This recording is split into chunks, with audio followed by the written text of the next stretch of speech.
When Terry accused me of infidelity during a business trip and demanded a divorce, his voice boomed through the phone. I should have felt shaken, but I remained unfazed.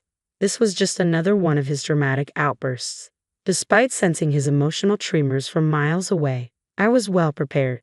His belief that I could be swayed by his theatrics was almost laughable. As his baseless accusations crashed against my firm resolve, I oscillated between irritation and mild amusement. But in that moment, I began to feel empowered. This wasn't just a minor disagreement, it was a defining moment for me. Internally, I smirked at his pathetic attempts to manipulate me, and then, in a pivotal flash of insight, I realized it was my turn to take control. I'm Megan, 30 years old, and I've been steadily employed at a college bookstore since graduating from junior college at 21. In contrast, Terry, 3 years my senior, had a rocky career path. When we first met 2 years ago, he was constantly job hopping or unemployed. His marriage proposal came swiftly, but I insisted on a precondition. He needed to secure a stable job. I was determined not to enter into a marriage without ensuring our financial future. Okay, but there's a condition, I stated firmly, noticing the worried look on his face. You need to find a stable job. Otherwise, marriage is off the table. We have to think about our future. He tried to brush it off with a casual remark. Don't worry, you're working, so there's no rush, right? But I reminded him that my parents would have concerns if I got married without a stable job. After laying down my condition, he promised to find a job before we seriously considered marriage. With a newfound sense of responsibility, he began his job hunt and eventually landed an office role at a construction company, allowing us to move forward with our wedding plans. At the time, I viewed Terry as somewhat reckless with finances and his career, but I believe we could complement each other. I hoped to guide him toward financial prudence while he could bolster my strengths. Little did I know, however, that our real challenges were just around the corner. About a year into our marriage, as we started exploring options to buy a house, Terry dropped a bombshell. I might not qualify for a mortgage, he said casually one day. I was stunned. What do you mean? I demanded more details. He explained that since he hadn't been in his job for very long, he might need a guarantor for the mortgage. The only person who could help is my dad, but he's overwhelmed with his gambling debts. Why didn't you tell me this sooner? I was flabbergasted, especially since we were already sitting with the contract and the real estate agent right there. Ever unfazed, Terry suggested, if we put the house in your name, it should be fine, right? You've been at your job for a long time, so securing the loan won't be a problem. We can both contribute to the mortgage payments. It's just a technicality. That's not the point. I shot back, my frustration mounting. I argued, feeling my frustration simmer. Why didn't you bring this up earlier? This affects me too, and I'm not even prepared with the necessary paperwork. Although he apologized, his remorse felt shallow, lacking any real depth. Despite my urge to press the issue further, the contract lay on the table, pushing us into a corner with the real estate agent present. I decided against escalating the situation. Reluctantly, I hurriedly gathered the documents I needed for the loan application, like my income statement. In a spur-of-the-moment decision, I finalized the purchase of the house in my name. Doubts gnawed at me. Could I really see a future with this man? Perhaps I should have firmly stated that we wouldn't proceed instead of rushing to prepare the paperwork. My anxiety only deepened with the looming issue of my father-in-law's financial instability. Just the other day, I was talking to Dad when Terry started casually. He might lose his house because of the debts I told you about. So he's thinking about moving in with us. Is that okay with you? Why would you even consider that without discussing it first? I snapped, frustration rising. Terry simply shrugged. Well, he's in trouble, and my brother is working abroad and can't help. I'm the only one Dad can turn to. Maybe we could let him stay with us, at least until he sorts out his situation. But having him live with us permanently, that's a huge decision, I countered. Terry frowned. You just don't want him to stay, do you?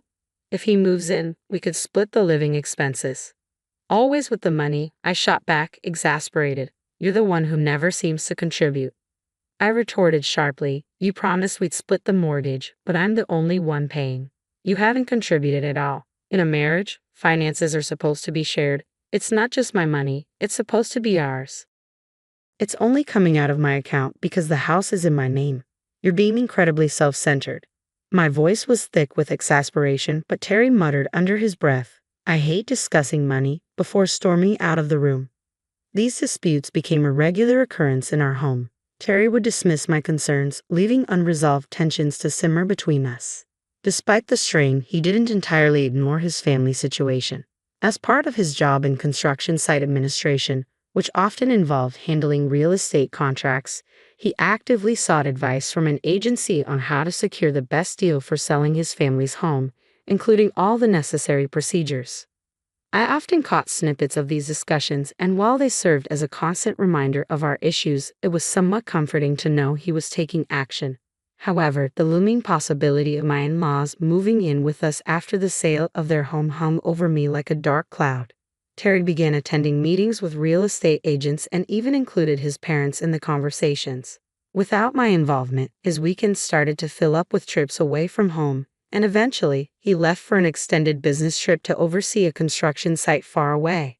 At the time, I didn't fully grasp it, but the seeds of our ongoing power struggle had already been planted. A few days after Terry left, I decided to treat myself to some shopping and a cup of tea at a cafe. To my surprise, a familiar face greeted me, someone who brought back memories of past interactions at our home. It was Bruce, a young employee from the real estate company Terry frequently consulted. Terry had mentioned that Bruce was relatively new, having been there for less than a year. "Ah, yes, I remember you. You visited our house before, right?" I recalled. "Yes, I apologize for dropping by unannounced and even joining for a meal that time," Bruce replied, seeming genuinely apologetic. "There's no need to worry. I should have been more welcoming," I reassured him. I found myself reflecting on our past interaction as Bruce and I shared tea together. He was affable and, despite his youth, seemed far more level-headed than Terry. Our conversation flowed easily, and we discovered common ground that made the time pass quickly. Eventually, we bid each other farewell, parting ways feeling a little more connected than before. I never imagined that such a simple meeting for tea could later be misconstrued into a devastating accusation of infidelity. Yet that's exactly what happened when Terry confronted me upon his return. "You've been cheating on me while I was away, haven't you? We're getting a divorce. Give the house to my parents and leave immediately," he declared abruptly. His words struck me like a bolt from the blue, blindsiding me when I was least prepared. I stood there, reeling as I grappled with the shocking accusation. Could the rumors I had heard be true? It seemed Terry had been spreading lies, crafting a narrative of my supposed infidelity to justify his desire for a divorce.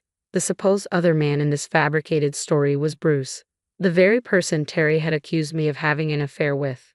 The day after our seemingly innocuous tea meeting, Bruce showed up at my doorstep. "I apologize for the unexpected visit yesterday," he said, looking a bit sheepish. "Terry asked me to reach out to you." He stood in my doorway, looking both confused and curious. I invited Bruce in, eager to uncover the full story. What he revealed left me utterly stunned. Terry had orchestrated a plan to frame me for infidelity as part of his strategy to secure a divorce. Bruce, unwillingly caught up in this scheme, had been tasked with fabricating evidence to support Terry's deceitful plot. Terry's motivations were driven by two main factors. First, he was anxious about losing his parents' home due to their financial troubles and viewed living with them as an easy escape.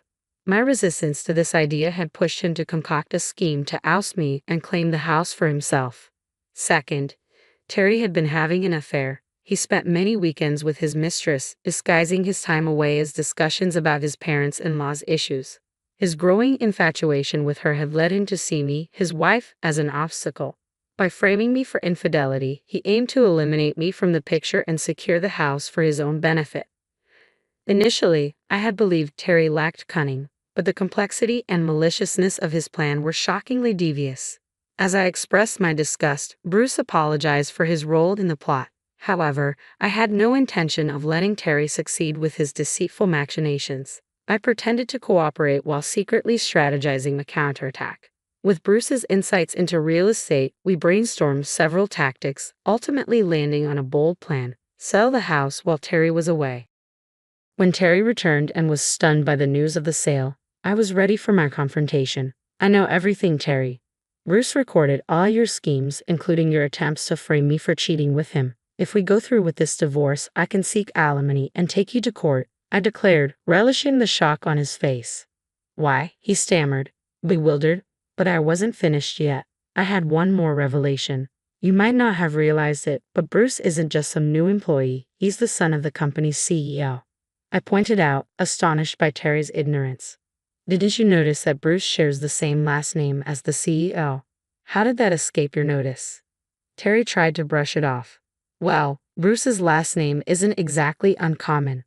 Are you serious right now? I couldn't believe his lack of awareness. Yes, I'm serious, Terry replied, his astonishment evident. It slowly dawned on him that Bruce's involvement meant that his company, a crucial client that handled much of his family's real estate dealings, was now intimately aware of his deceit. If this news reached the CEO, Terry would be in serious trouble. In fact, Bruce had likely already informed his father about the entire situation. Look, fine, Terry began, realizing the precariousness of his position. I'll check it out, but if you're lying, I'll find out, Terry said, his voice strained before abruptly hanging up. He soon realized the full consequences of his actions when the real estate company owned by Bruce's father severed all business ties with him, refusing any further dealings or advice regarding his family property. With the sale of my house already finalized, Terry had no choice but to return to his family home after his business trip. Fortunately, Bruce had helped me find an affordable apartment, making my transition easier as I began the divorce proceedings. Despite this, Terry continued to reach out, his voice desperate over the phone. I'm sorry, Megan. Please forgive me, he pleaded. It's too late for apologies, I replied firmly. You tried to manipulate me by using someone else. Why should I believe anything you say now? Don't say that. After our divorce, you can be with that other woman, right? That's what you wanted, isn't it? He shot back, attempting to shift the blame.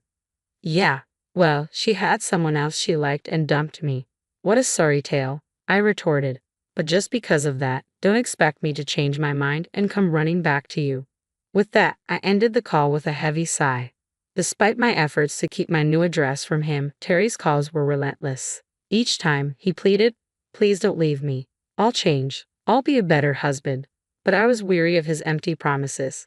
Once the divorce was finalized, I planned to delete his number, block him on WhatsApp, and cut off all contact completely. To complicate matters, even my mother-in-law reached out, her voice pleading. Please, Megan, we'd be lost without you. It's not just about the house. There's no house left, I reminded her sharply. We're not that heartless. Come back, and you'll understand, she implored. You wanted the money, didn't you? I shot back, my frustration evident. That's not true. You're being unfair, she insisted. You tried to coerce me into living with you, I reasoned, but I was beyond listening. Their motives had become clear, and I was determined not to fall back into their manipulative grasp. When I refused to comply, Terry resorted to deception to gain an advantage during our divorce proceedings. I simply couldn't trust someone who relied on such underhanded tactics. I made my position clear, pointing out his obvious financial motivations. Despite my firm rejections, the requests kept coming. Then my father-in-law intervened, his voice dripping with condescension. He questioned whether I was neglecting my responsibilities as a daughter-in-law by not supporting his wife more. He couldn't believe I would refuse, attributing my stance to the personal debts I had supposedly accrued. I stood my ground, and in response he raised his voice so much that it was painful to listen to. He accused me of being cruel, neglecting my mother-in-law during her time of need, and unfairly blaming her for my own issues. He even threatened to make me regret my decisions, calling me a wicked woman. After that distressing call, still resolute, I saved the audio recording and discussed it with my lawyer. It turned out that my father-in-law's aggressive words constituted legal threats. Armed with this evidence, I warned Terry that I was prepared to take legal action unless he agreed to the divorce terms. Faced with no other options, he finally agreed, albeit reluctantly. This marked my liberation from the oppressive grasp of his family. Following the divorce, Terry's professional reputation took a nosedive. His colleagues' trust in him waned, and he faced diminished responsibilities at work. Financial strains forced him to sell the family home at a significantly lower price. Now, he lives in a small apartment with his parents, grappling with reduced income and the pressure of supporting them. Additionally, he is obligated to pay me alimony. I learned about the extent of Terry's difficulties through Bruce, who remained a trusted confidant. While exploring new career opportunities, I found a chance to use the customer service skills I had developed at a clothing store. Bruce, who had recently moved to the HR department of a real estate firm, encouraged me to apply for a role that required strong communication skills. After giving it some thought and discussing the potential with Bruce, I decided to accept the job offer and join the real estate company. During this period of transition, Bruce and I grew closer, and our friendship eventually blossomed into something more. After a year of dating, we decided to get married, and I became the partner of someone who would one day become the president of the company. It was an unexpected twist of fate that Terry, who had once wrongfully accused us of infidelity, would witness our love flourish and culminate in marriage. Now, with the support of my new family, including my in-laws, I am excited to build a beautiful future with Bruce. We look forward to creating many happy memories together, bolstered by the love and support of those around us.